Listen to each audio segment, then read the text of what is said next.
नमस्ते।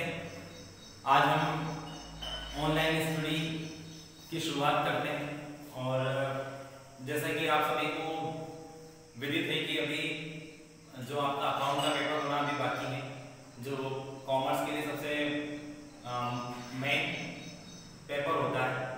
तो मैंने आज शुरुआत की है कि इसके रिवीजन के लिए मैं जो कुछ आईएमपी सवाल हैं वो मैं आपके सामने यहाँ प्रस्तुत करता रहूँगा समय समय पर, और यूट्यूब के माध्यम से या मैं पर्सनली वीडियो भी डालकर आपको भेजूंगा, तो आप उसको देख के समझ सकते हैं। और उससे संबंधित कोई प्रॉब्लम हो तो मुझे कॉल करके भी उससे क्यूरी को अपनी सॉल्व कर सकते हैं। मैंने आज जो शुरुआत करी वो आपकी बीके कुमावत जो इस बुक के राइटर हैं उसका फर्स्ट चैप्टर है गैर व्यापारिक संस्थाओं में लेखांकन। यहाँ पर दो प्रकार के अकाउंट बनाए जाते हैं, एक होता है रिसिप्ट एंड पेमेंट अकाउंट और दूसरा होता है आय व्यय खाता, इनकम एंड एक्सपेंडिचर अकाउंट। सबसे पहले रिसिप्ट एंड पेमेंट अकाउंट का ये पहला सवाल है। सवाल की जो फर्स्ट लाइन है मैं आपको पढ़ के सुना देता हूँ। निम्नलिखित जानकारी से 31 दिसंबर 2016 को समाप्त होने वाले वर्ष के लिए चेतना क्लब का प्राप्ति भुगतान खाता बनाना है।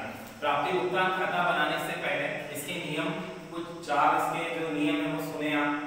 इस खाते की शुरुआत सबसे पहले ओपनिंग बैलेंस से होती है। एक शेष आपको प्रश्न में दिया जाएगा, उससे इसकी शुरुआत करना है। यदि नहीं दिया जाए तो कोई प्रॉब्लम नहीं, लेकिन सबसे पहले अगर है शेष तो आपको वही यहाँ पर लिखना है। दूसरा इसका नियम है, इस खाते के अंदर समस्त प्रकार की प्राप्तियां और समस्त प्रकार के भुगतान का लेखा किया जाता है, चाहे वो किसी भी वर्ष से संबंधित हो। यदि हमें प्राप्त हो रहा है तो हमें यहाँ पर लिखना है, और यदि हम उसका भुगतान कर रहे हैं तो भी हमें लिखना है। तीसरा इसका नियम है, इसमें किसी भी प्रकार का कोई समायोजन नहीं किया जाता। समायोजन आप 11th में पढ़कर आए हैं, जैसा कि अदत्त व्यय होता है, पूर्वदत्त व्यय होता है, उपार्जित आय होती है और अनुपार्जित आय होती है। ये इसके अलावा और भी समायोजन होते हैं, लेकिन ये जो मुख्य समायोजन है ये चारों होते हैं, तो उनका लेखा यहाँ पर नहीं किया जाता है। और चौथा नियम ये है कि इस खाते का समापन, मतलब ये खाता बंद भी वापस किस पर होगा, आपके बैलेंस पर ही होगा। ठीक, ये इसके 4 नियम है, आपको वो याद रखना है। उसके बाद इसके फॉर्मेट की बात करते हैं। ऊपर तो हेडिंग आ जाएगी receipt and payment account as on date 31 December 2016। मैंने यहाँ पर सवाल नंबर और उसका पेज नंबर भी लिखा है, ये बीके कुमावत की बुक का पेज नंबर। अब फॉर्मेट में दो पक्ष होंगे इसके, एक डेबिट होगा और एक क्रेडिट होगा। डेबिट के अंदर हम लिखेंगे यहाँ पर रिसिप्ट और उधर लिखेंगे पेमेंट। रिसिप्ट यानी कि सारी प्राप्तियां, अमाउंट, और पेमेंट यानी कि भुगतान और अमाउंट। इस प्रकार से ये दो पक्ष हैं। अब मैं इस सवाल के माध्यम से आपको एक्सप्लेन कर देता हूँ। सबसे पहले इसमें आपको दिया गया है रोकड़ शेष 1 जनवरी 2016 को 5000, ये टू बैलेंस बीडी 5000। सबसे फर्स्ट इसको लिखेंगे। इसके बाद में आता है सदस्यता शुल्क। ध्यान से सुनेंगे इसको। क्लब के 300 सदस्यों से 15 रुपए प्रति सदस्य लेना था, परंतु 25 सदस्यों ने वर्ष का चंदा नहीं दिया और 5 सदस्यों ने आगामी वर्ष के लिए अग्रिम चंदा दे दिया। यहाँ अभी जस्ट मैंने आपको नियम में बताया है कि समस्त प्राप्तियां और समस्त भुगतान का लेखा करना है, चाहे वो किसी भी वर्ष से संबंधित हो। तो ये कैलकुलेशन मैंने यहाँ पर की है। जैसा कि क्लब के 300 सदस्य हैं, 25 सदस्यों ने इस वर्ष का चंदा नहीं दिया। 25 को माइनस कर देंगे तो बचेगा कितना, 275। और आगे लिखा हुआ है 5 सदस्यों ने आगामी वर्ष के लिए चंदा दिया है, तो 5 फिर से प्लस हो जाएंगे।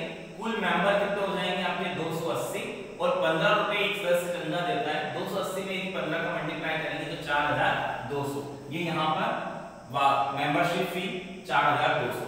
ठीक, सदस्यता शुल्क को मेंबरशिप फी बोलते हैं। तीसरा है इसके अंदर, तीसरी मद आ रही है, वेतन 300 रुपए प्रति माह के हिसाब से नवंबर 2016 तक का दिया गया। वेतन नवंबर 2016 तक का, हम दिसंबर 2016 तक का बना रहे हैं।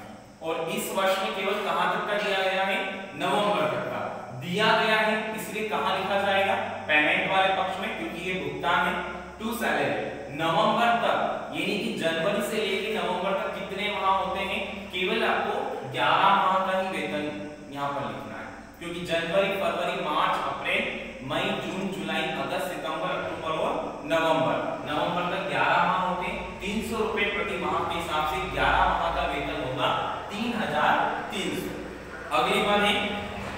किराया 150 रुपए प्रति माह के हिसाब से जून 2017 तक का चुका दिया। जून 2017 तक का चुका दिया है किराया, ये भी चुका दिया है, इसलिए कहां पर आएगा, पेमेंट में आएगा।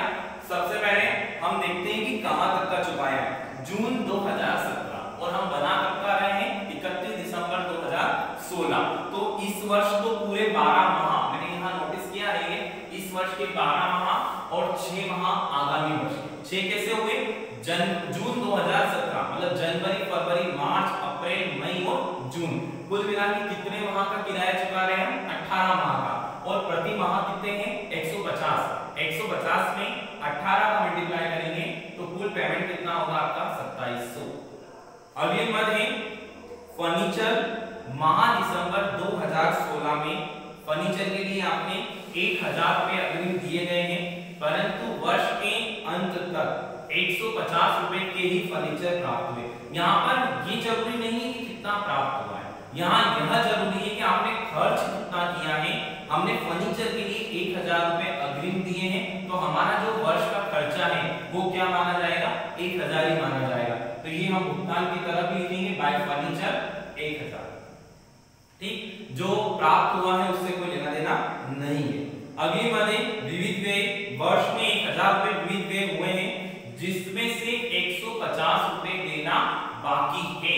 हमने अभी यहाँ पर जो नियम पढ़े थे उसमें यही बात करी थी कि यहाँ किसी भी वर्ष से संबंधित समस्त प्राप्तियां और समस्त भुगतान का लेखा किया जाता, मतलब रियल में वो प्राप्त होना चाहिए और रियल में आप उसका भुगतान करें। तो यहाँ पर ये जो मद है सन्ड्री एक्सपेंसेस की, इसमें लिखा है 1000 हुए हैं जिसमें से 150 देना बाकी है। तो आपने दिए कितने हैं, तो 1000 में से अगर 150 रुपए देना बाकी है तो हमने दिए कितने हैं, 850 रुपए। वो 850 आपको यहाँ पर लिखना है।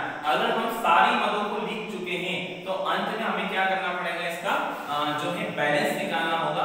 बैलेंस के लिए वैसे लगभग इसका जो बैलेंस होता है वो क्रेडिट में ही आएगा, फिर भी हम टोटल देखते कहां ज्यादा हो रही है। तो अभी डेबिट के अंदर हो रहे हैं 9200, इधर 9200 में से ये सारी अमाउंट घटाएंगे तो आपका बैलेंस बचेगा 1350। ठीक है, इस प्रकार से प्राप्तियों भुगतान खाता बनता है। कुछ 7-8 सवाल इसके अंदर दिए गए हैं जिसको आप रिवाइज करके और अपनी जो प्रैक्टिस है उसको कंटिन्यू रख सकते हैं, ताकि एग्जाम के टाइम पे आपको ये आपके लिए उपयोगी